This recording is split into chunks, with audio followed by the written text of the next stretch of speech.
Good afternoon. It's 2 p.m., so we'll get today's briefing started. We do have a full run of show. On today's briefing, we'll first hear from Milwaukee County Executive David Crowley, Mayor Tom Barrett, Dr. Weston, Director of Medical Services for the Office of Emergency Management, Dr. Jeanette Kowalik, Commissioner for the City of Milwaukee Health Department, Kelly Hogg, Chief Student Affairs Officer with the University of Milwaukee, and Joseph Lemire, Chief of Police and Emergency Operations Center, also with the University of Wisconsin-Milwaukee. So thank you all for joining us, and I'll hand it over to County Executive Crowley. Thank you so much, Catherine, and good afternoon to everyone. I hope everyone had a nice and safe holiday weekend. And I want to say thank you to everyone that remembered to practice the 3 W's, which is to wear a mask, watch your distance, and wash your hands. To kick off today's briefing, I want to remind folks that Milwaukee County will be hosting our final town hall meeting tonight. It will be both virtually and in person at 6 p.m. If you're able, it is highly recommended that you participate virtually. But if you have limitations and you don't have internet access or don't have access to a computer, which could be an issue, you can attend in person tonight at the Milwaukee County Courthouse. The registration link to ask your own questions is now closed, but you're still able to submit comment at any time. So please do that by going to county.milwaukee.gov to find more details about the town hall. As Milwaukee County looks to address a lot of the systemic inequities and the financial impacts caused by COVID-19, returning to the community for creative ways to tackle these challenges.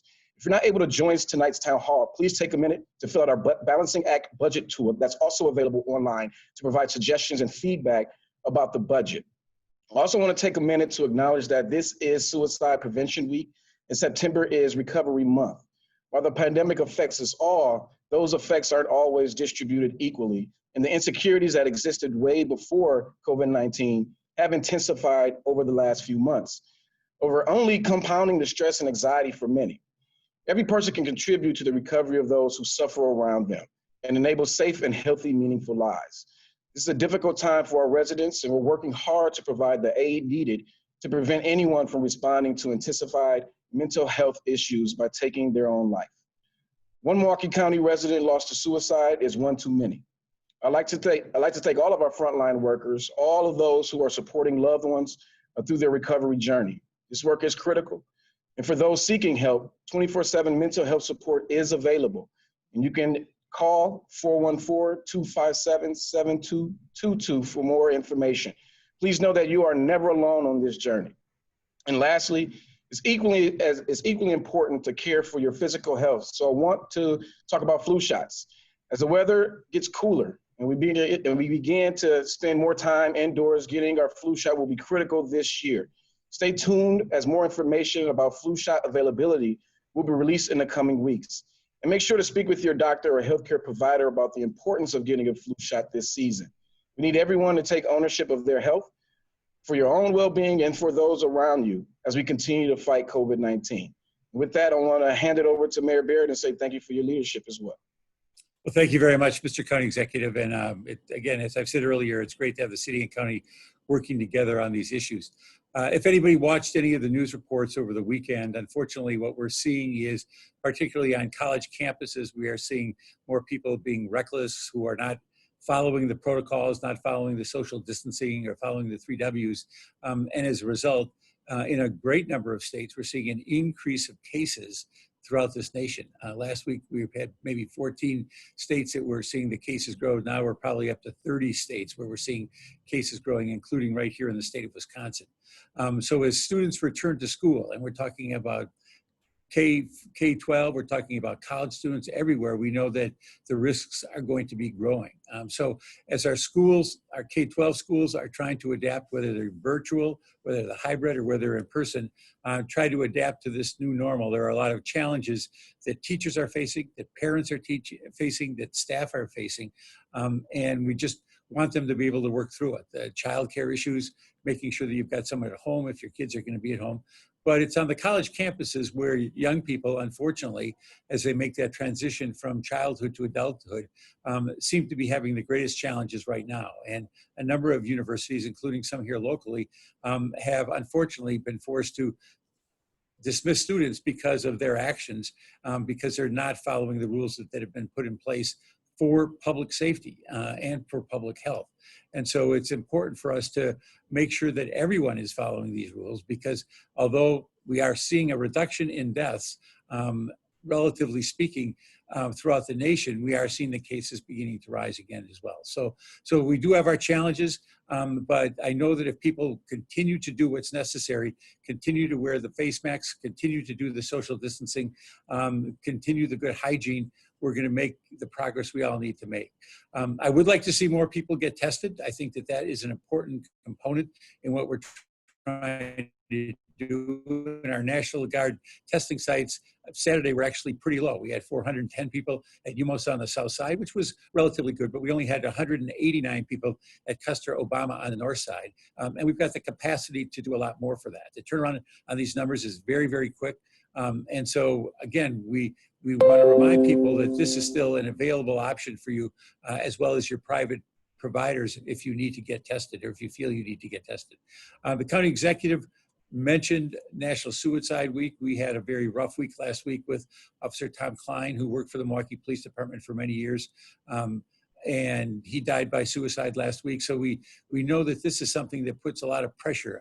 What we're facing right now with the pandemic, with the fight for social justice, with the economic uncertainty, is really, I think, increasing the stress for a lot of people. And so I too urge people, if you need to get help, please seek the help. It's important for people to get the help.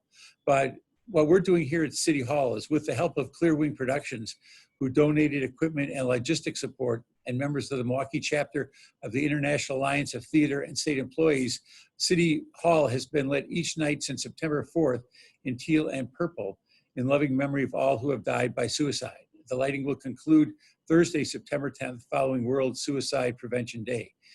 Additional downtown buildings will be participating in the lighting on World Suicide Prevention Day from dusk to midnight throughout the downtown area. So again, if you know someone or if you feel that you need help, please call 1-800-273-TALK. That's the National Suicide Prevention Lifeline, and that offers free confidential crisis counseling 24 hours a day, 7 days a week, 365 days a year. And you do not have to be in crisis to call.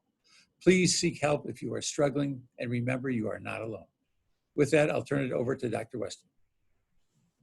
Thank you, Mr. Mayor. Good afternoon. First, as always, to our numbers, we've had 24,887 confirmed cases of COVID-19 in our community, and now 412 individuals who've died.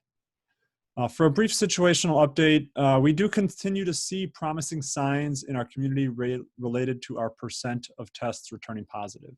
It's steady right now, right around 5%, and our hospitalization numbers remain lower than they have been throughout the entire pandemic. The concerning number we're seeing, as mentioned, is the number of people seeking out testing. So without a doubt, no one wants to test positive for COVID-19. But if you have symptoms, if you've had close contact with someone who tested positive, or if you're told by a health provider to get a test, it's better to know your status and protect those around you than to avoid or hide it and go to work, go to school, go to social gatherings. You certainly don't want to feel responsible for someone else getting sick in your community. So please, if you have symptoms, if you've had close contacts with someone who tested positive, or if you're referred by a public health or healthcare provider to get tested, you can go to a National Guard test site, you can call 211, or you can contact your healthcare provider to get a test. Next, I wanted to echo the county executive and the mayor in highlighting Suicide Awareness Week and the toll that COVID-19 has taken on the mental health of our community. So whether you have a previous history of mental health issues or not, the isolation and other challenges inherent in this pandemic can be trying on all our emotional and mental well-being. Our EMS call volumes, as discussed, have been higher during COVID for mental health, for overdose, and for suicide attempts, those calls when we compare it to the previous year. And now last month, looking at August, we saw a major uptick in completed suicides in Milwaukee County as compared to the previous year. So this goes to show that mental health is a major concern in our county, as with many counties, which has been exacerbated by the COVID-19 pandemic. So please reach out. You can reach out to the resource Mayor Barrett mentioned. You can call 211 to be connected to other resources. And please also reach out to those around you, especially those more isolated, just simply to check in. That simple act of reaching out can often be far more impactful than you may imagine. Thank you very much and stay safe, and I will hand it to Commissioner Kowalik. Good afternoon. Thanks, Dr. Weston. As noted, testing is down, so we need to work on increasing our testing rates. The city of Milwaukee's 5-day average for testing is about 1548, which is under where we need to be. We need to be at 2,000 or greater, which is why that indicator for testing is yellow instead of green. Our positivity rate was also slightly increased to 5.3 versus 5 the previous week. That doesn't mean the efforts that you all are taking individually as far as wearing masks, distancing, trying to do things outside versus inside, and hand washing and all of that, and sanitizing is all in vain. Please continue to do that. We need more of us to take this work on as our own. And as Mayor Barrett noted, with students returning to school and everybody's excited about being back with their friends and being away from home if they're living on campus or in off-campus housing or anything like that. And we have seen a number of videos of parties and things that had occurred over the weekend. And we, again, just want to appeal to our community that we all have responsibility here for reducing the risk of COVID-19. And we're just getting started with the school year. And I know we've been approving a number of college and K-12 plans. And for this to work, you have to stick to the script. You have to stick to the plan. So we have been working on having some follow-up conversations with some school administrators about some of the complaints and things that we've seen. We want to continue to be supportive. We know that many of the schools have codes of conduct or some type of agreement for students and staff to abide by when they're not actively participating in academic or extracurricular activities related to their education. Again, it's reunion time. Normally October's homecoming. So all of these things that we pretty much have ingrained in our culture, things that we look forward to that are kind of preparation for moving into colder weather months. So let's just do it the safe way. Remind one another to keep distance, refrain from the handshakes and high fives and all of that, and wear your masks. So again, I just want to show you the proper way to wear a mask, and it has to be over the nose to the bottom of the chin. So please remember, if it's like this, it's not as effective. So wear it over your nose. If you can't fit the mask, that means it's too small. So you need a mask that will fit your face. So there's different sizes. The masks that the Milwaukee Health Department are giving out to the community come in different sizes. We also have ADA ones that have the clear mouthpiece for deaf or people that need to be able to mouth their words. So we do have those available. Those are being, again, procured in large quantities and being distributed throughout the city of Milwaukee. So milwaukee.gov/masks is where you can find the most current information where you can access those free masks. And again, this is our obligation to our community to provide masks so that everyone has at least a week's worth, if possible, so that you can wash the masks and reuse them instead of buying a bunch of paper masks and creating more waste for the environment. I also want to talk about the COVID safety plans that we're receiving. Next week is the deadline for bars and restaurants. So if you want to continue to provide in-person dining, you need to submit your plan by 11:59 p.m. Central Time on the 15th, which is next Tuesday. So far, we've received 230 plans from businesses that want to continue to provide in-person dining. And as far as schools, we've received 54 plans for schools. Again, the school plans will entail 3 parts: virtual, hybrid, and then full reopening. We're still in our Moving Milwaukee Forward safety order, or safely order, so we're not fully reopened at this point in time. But having approved safety plans allows for some easing into full reopening. For instance, the restaurants and bars will be able to open at possibly 100% capacity if they can maintain adequate distancing between customers. So I just wanted to highlight that again. And as our county executive and mayor and Dr. Weston have noted about suicide prevention and awareness, that, you know, I don't know anyone in my circle of influence that has not been directly impacted by suicide, whether it be ideation, attempts, or completion.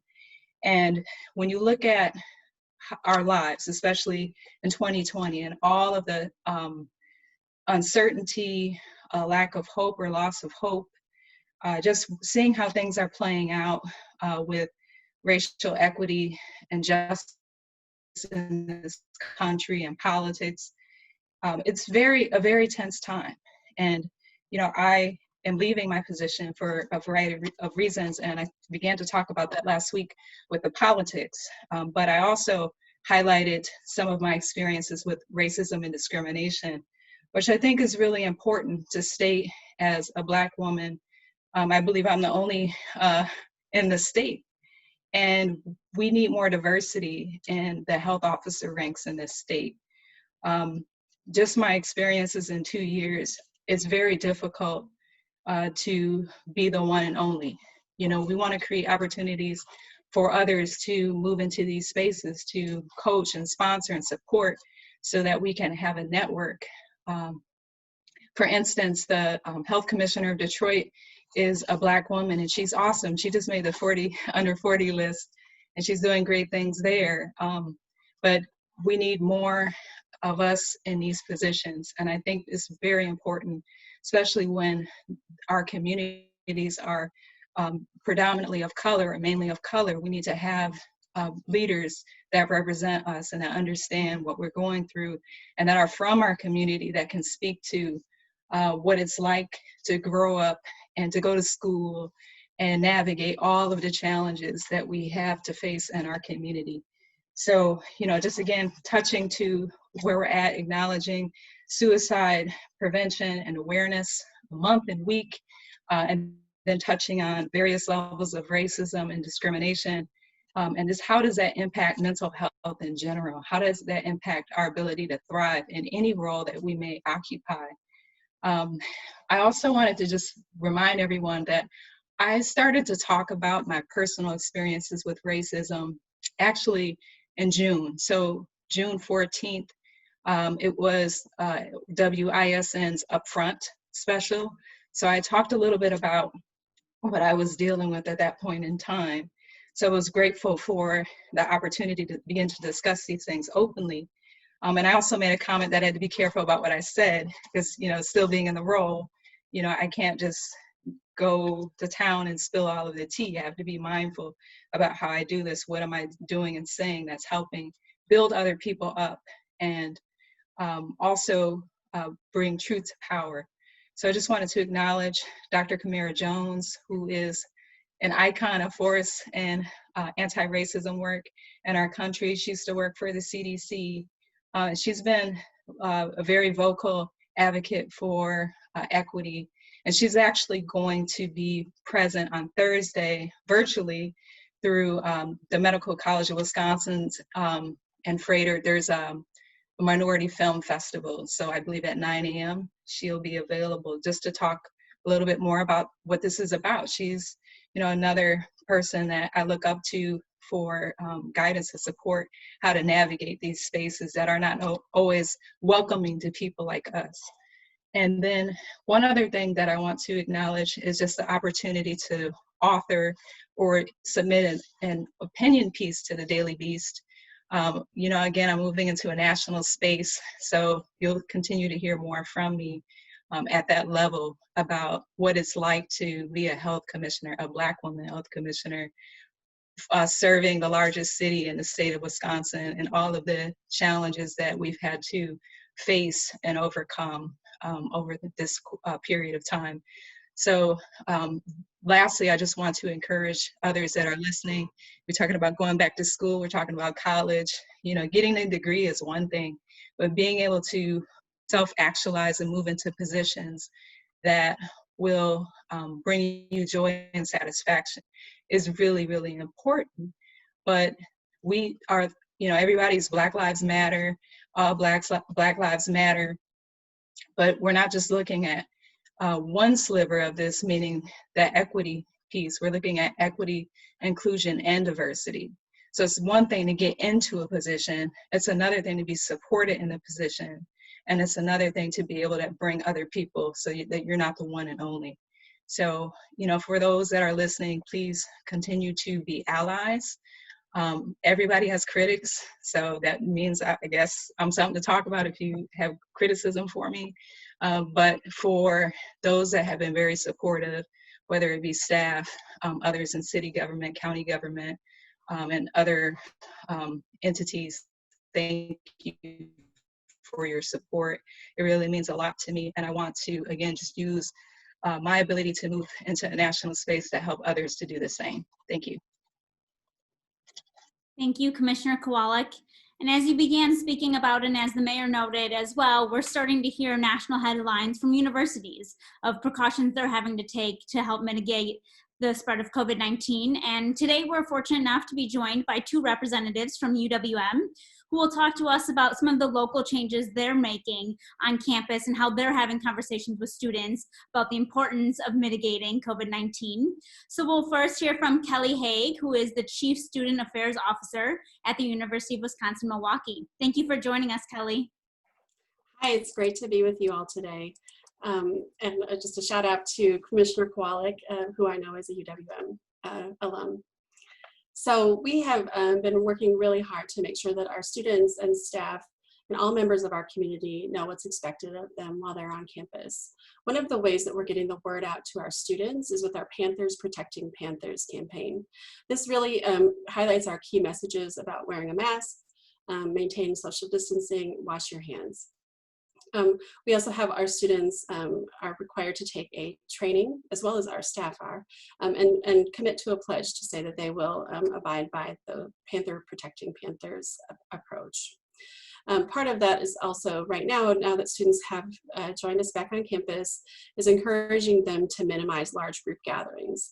We have several different examples of ways that we've tried to get the word out about that, including different postings on campus, lots of social media outreach, and then our Student Association president put together a video last week really reminding students what's at stake for us if we don't all abide by our pledge to support campus health and safety. Some additional things that we require of our members of our community, and while it's a different approach to different groups, the expectation is the same. And that is that students and staff are to report any positive test or diagnosis. And then with that, as soon as somebody reports a positive case, that sets in motion a whole host of things that we do to follow up. That includes making sure that if they were within a campus environment, that we make sure that those spaces are cleaned. We do some initial contact tracing to make sure that those people who would have been connected with those positive cases are aware that they have been in contact with somebody who has tested positive. And with our students especially, particularly if they live on campus, they're provided a space to move where they can isolate, and we provide ongoing update support to them, kind of in the form of welfare checks by qualified staff. The other thing that I would like to highlight is our testing component. So we have been conducting testing for students with symptoms and their close contacts since March. And then recently we began testing of our asymptomatic students. That has all been done within our student health center. And then within the next week, we'll actually be ramping that up to provide testing to all students who live in the residence halls on a bi-weekly basis. So there's quite a bit that is going on at UWM. We also have continue to try to provide support to all of our students throughout this time so that they continue to see us as a resource for them. One final note before I turn it over to Chief Lemire. is that we certainly know that there are some students as well as other members of our community who sometimes engage in more risky behavior, but we have also heard from a lot of our students who are concerned about other students' activities and really want to make sure that everybody is doing their part to make sure that our campus is healthy and safe and healthy. So those are the primary things that I would talk about from UWM from a student perspective. Thank you so much, Kelly. And as you said, now we'll hear from Chief Lemire. Thank you for joining us, Chief.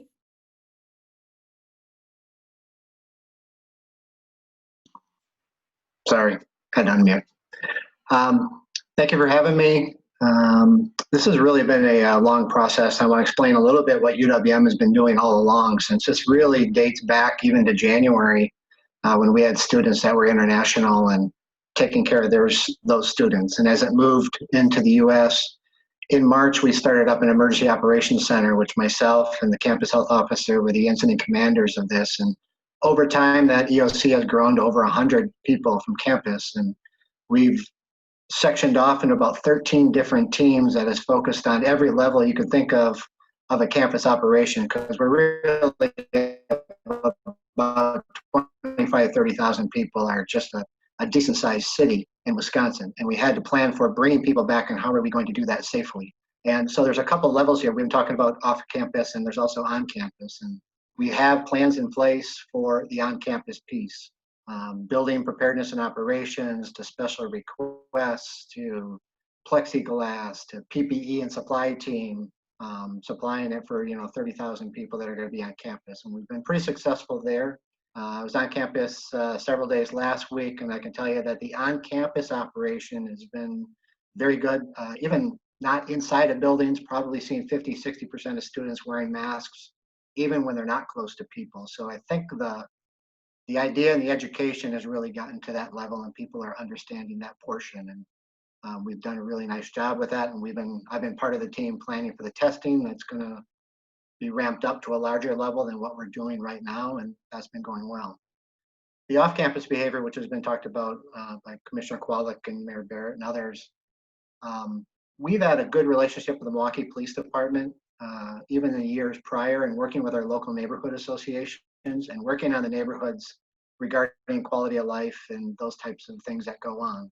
So the relationship between Milwaukee Police, the UW Milwaukee Police, and the Dean of Students Office to deal with conduct issues. We've already had that infrastructure in place. What we've done now is to ramp it up a little bit more, where our police department, we're providing a service where we're getting out there in the afternoon and the early evening hours and interacting with students, where we can see where either there isn't social distancing or masks in place, where if it looks like there might be some sort of social gathering that's about to take place, we're intervening at a lower level, a more educational level, talking with them, explaining to them, helping people understand that this isn't just about you. It's about you, and if you got infected with the virus and then you go to school or you go home or you interact with somebody in the community or in the neighborhood just south of campus, east and west, where most of the students do live. So we've had some good responses where hopefully we're intervening at probably a level of 10 or 15 people. Before it gets larger than that. And then later on in the evening, still working with the Milwaukee Police Department in that area. We're going to continue to do that. We think we've had some success in that area.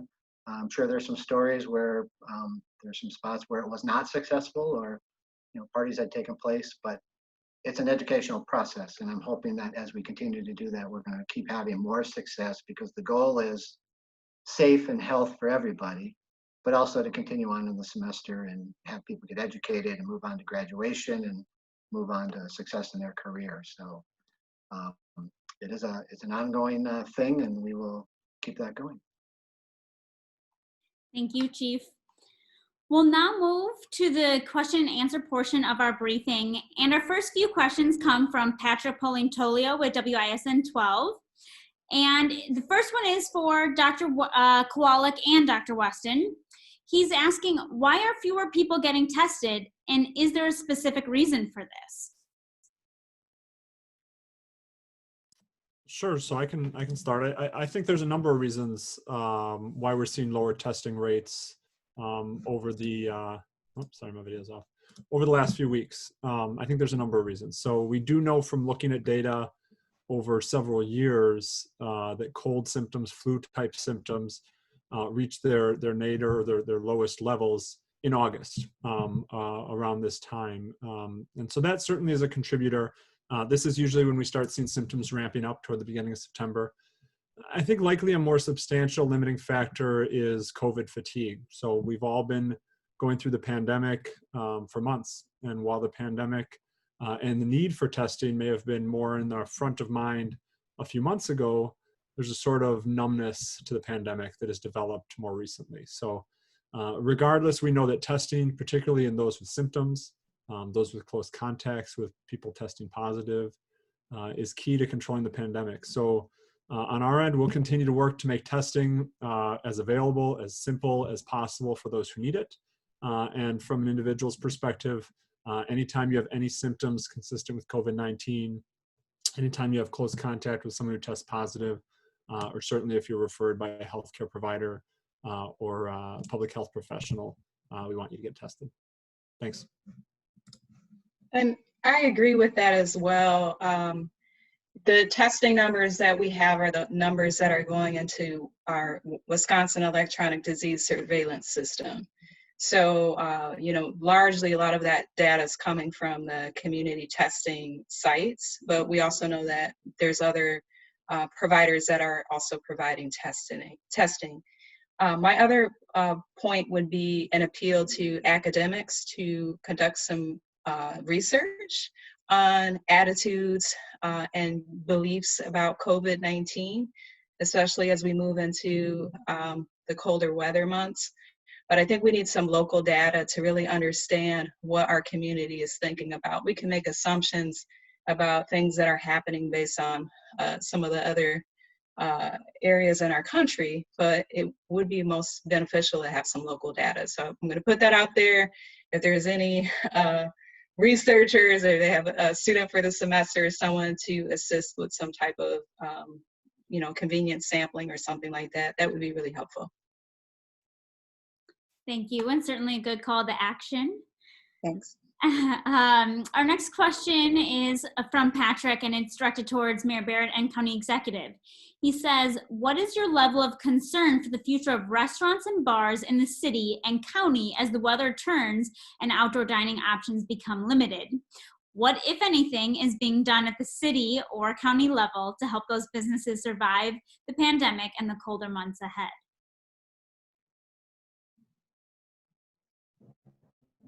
Well, I'll go ahead before the Mayor Barrett comes on. I mean, at the end of the day, it's kind of tough for us to be in any position because we don't have a health department. But just like the city of Milwaukee, we want to encourage all of the municipalities to work with their business owners to submit a plan so they can continue to stay open. But we know that COVID-19 has definitely, you know, came and smashed everything up when we think about business as usual. But at the end of the day, what Milwaukee County has done is we've provided about a $7 million fund to aid many of the small businesses throughout Milwaukee County. So we highly encourage them to apply for those funds to help them out as we finish out the end of the year.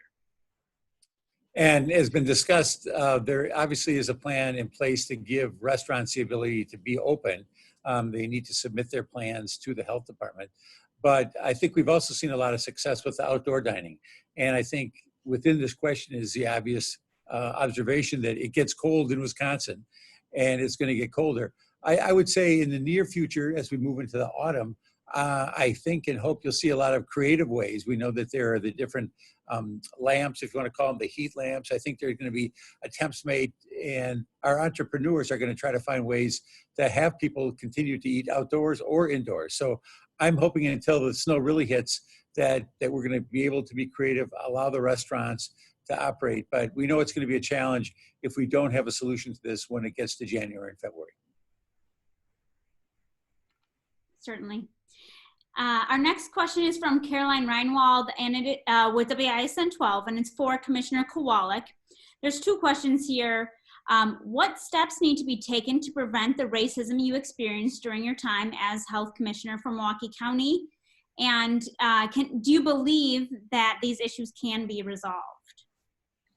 Well, I'm appreciative for the question because, you know, I want to focus on solutions, not just addressing stressful times and whatnot. If anything, the rationale for me being open about my experience is to bring about change. And that's truly my intention here. I think there's a number of things going on right now in our country, and there's an awakening, if you will. So like even my ability to begin to talk about this as a health commissioner, being personally impacted, that came about from my anti-Black racism statement that I issued in early June. So after Breonna Taylor and George Floyd, I drafted a statement and shared that with the staff and the public. And that spawned the question from WISN about what experiences have I dealt with. So I didn't go into great detail at that point in time, since I wasn't leaving. When you're leaving, you have a little bit more liberty, but to a certain extent. But just reiterating what I discussed at that point in time, I was receiving so anti-immigration, white supremacist type of threats and things before COVID. So of course, with Milwaukee City and County declaring racism as a public health crisis, there's many people that rallied behind us for doing that. But there were people, and still are people, that are very angry about that are feeling as if they're under attack because their way of life is being threatened. And, just all of these feelings of, transferring power and all of these things like that, when the logic and the mindset needs to shift, that we are already at a disadvantage as Black people and people of color. So what we're trying to do here is correct for some inequities that have been developed through the system, and not just people talk about systemic racism, but all the way down through within the racism you may be perpetuating within yourself. Biases and things like that we may uphold that we are not even aware of. So there needs to be some very deep reflection in every single person, and not just going to a class or a course and thinking now that you're, the expert, but really being committed to a lifestyle change that racism kills. It's evil, it's a sin in our country, and we got to change it.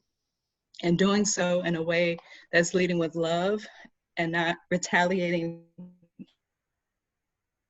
hate for hate, because that destroys and makes us weak as a country. So there's people that benefit from racism. It's why my ancestors were brought here, to work for free, stolen people working for free. And that until that's rectified, the wrongs that happened in the past, we're going to continue to have to deal with this, and it's going to keep rearing itself when we think we've resolved it. So I think we just need to lean into the discomfort and address the various levels of racism and what we need to do to dismantle it. Thank you, Commissioner. And we do have several good questions here for some of our university representatives, so I want to make sure we move into that question and answer portion. So the first one is from Mark Stevens with CBS 58, and it is for Kelly and Chief Lemire. Mark is asking, UWM-Madison has restricted students recently. Does University of Wisconsin-Milwaukee have similar plans in place, or see a need to clamp down on student movement if an outbreak occurs?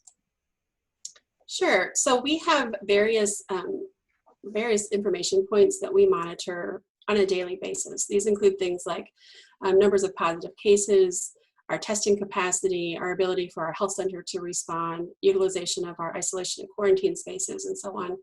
And because we're monitoring that on a daily basis, we're able to move very quickly as a leadership team to decide what are the most appropriate next steps. So we have a variety of things that we may do depending upon what the situation calls for. I would also say that as a system, we remain really close. We're closely connected to our counterparts across the UW institutions, and we share a lot of information in terms of best practices. So I think that we have lots of options, but don't have a current plan in place because, as I said, we're monitoring the data. Just to expand on that real quick, I think what people have to understand too, it's not necessarily a case of where you say, I have 50 cases and that's good, but I have 51 cases and that's bad.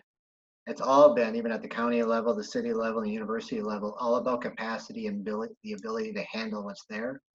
So as Kelly shared in our area and as a leadership team, we look at all of that criteria every day. And if we get to a point, because one of the criteria is also essential services. So facility services, housing, and the police department are essential. If they're being hit in a particular way, are your essential services being impacted? So we look at it as a holistic view, and can you handle the capacity that's going on?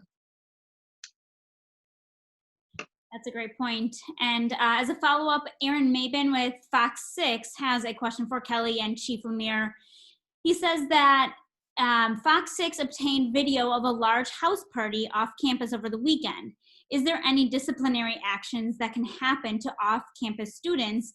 And what messaging do you have for students wanting to attend large parties?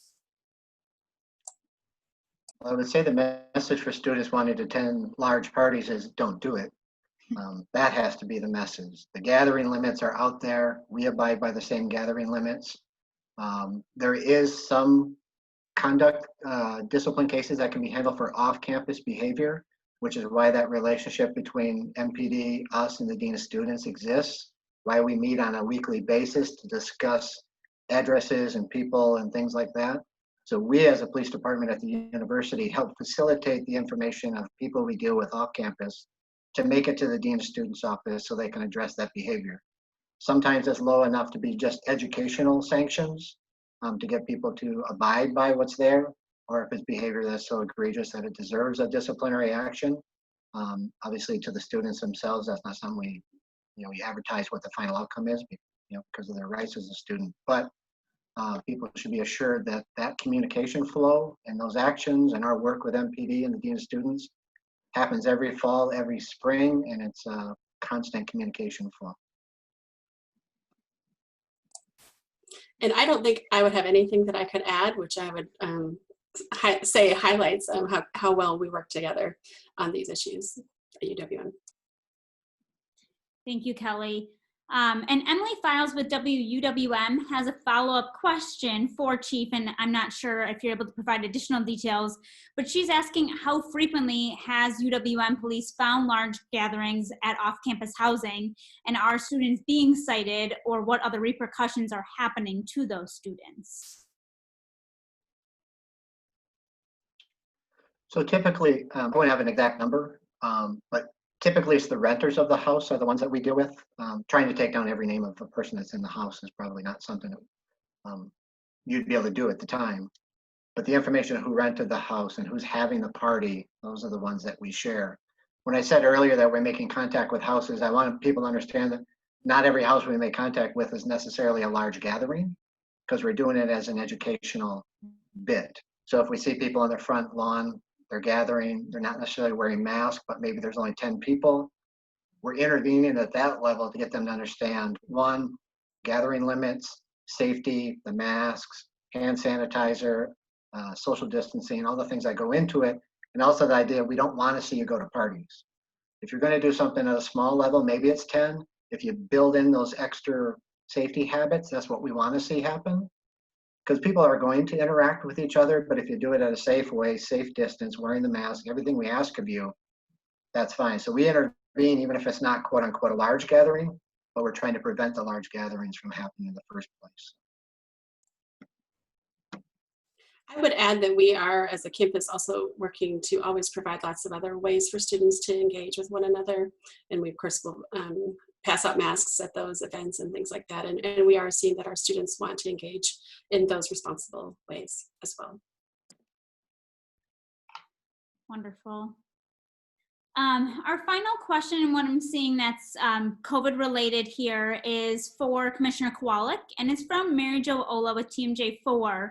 And she's asking, Commissioner Kowalik, you mentioned that you've received complaints surrounding college campuses. Can you elaborate on what complaints are coming in and at which schools? I don't believe I can tell you what schools, because we're still in the process of having conversations with those administrators. I don't want them to find out about this through the news. So I want to give them the courtesy for us to have the conversations first. But just to answer the question directly, the complaints have been from students. Students that are concerned about safety, not feeling as if others are taking their pledges seriously, that things are not being enforced.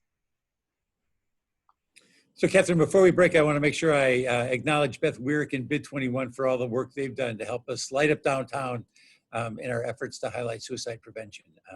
She's been a great help, and Bid 21's been a great help as well. That's excellent. She does great work, and thank you for that call out before we conclude. That does end our briefing for today, so thank you to our guests who joined us. Thank you to all of our principals for today's updates, and we'll be back on Thursday. Take care. Thanks, everyone. Thanks.